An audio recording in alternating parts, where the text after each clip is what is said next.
Never let yourself be the victim. If I could go back in time and have a conversation with my 8 to 10-year-old self, that would be the message I would give.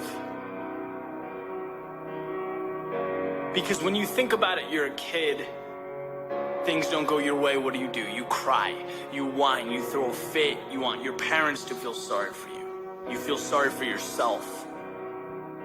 It's how you deal with things at that age. And then you grow up, but you don't necessarily shed that habit, that mentality. And it becomes obvious, right? I mean, you can talk to someone for 30 seconds and you know right away if they have that victim mentality. The world's falling down, they're tired, they have so much to do, they're so busy, X, Y, and Z. Look, having that mindset does two things for you. One, it makes you come across helpless and weak, and no one wants to come across that way. Two, it does not get you to where you're going. It does not change the situation. Right? Here's the reality. There is always a way to get what you want. There is always a way to position yourself to move away from what you don't want. You can quite literally become what you want to become, but you cannot look at life like it's this problem, like it's against you. The ball is in your court. You know, it wasn't that long ago, 2-3 years ago, that I was not the happiest guy in the world, right? Did not like what I was doing, did not like how I was spending my time, was not energized, was not passionate about very much. But the time came where I didn't want to live like that. I had a conversation with myself. I stopped being the victim. I stopped complaining. And I asked myself, dude, what do you want? Your purpose? What is your goal? Who do you want to become? And I literally made the decision and walked away a different person. And the things around me changed. My life changed. Because I made a decision to never be the victim again. To get what I want. I became the author of my own story. And you realize just how simple it is to transform your situation.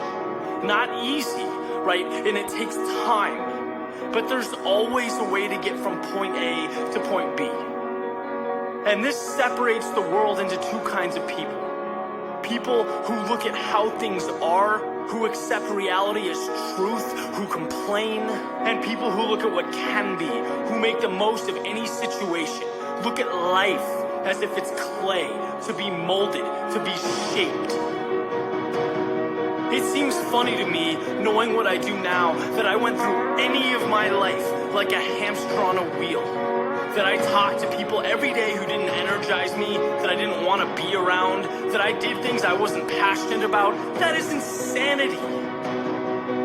Because if you don't like something, but you do nothing to change it, what's left for you to do? Complain, whine, stay where you are, that's it. See, one of the reasons I reference athletics so much is because they bring this mentality on you that when things become difficult, when things become challenging, your one job is to find a way to figure it out. And I always did. And I took that and I brought it to everything else I do.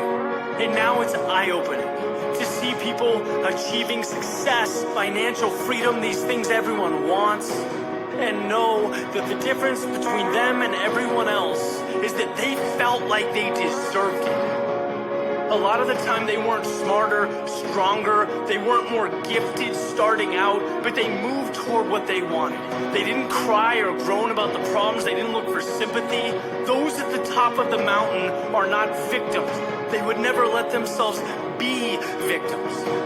It's about the other side, the opportunity. Getting from where you are to what you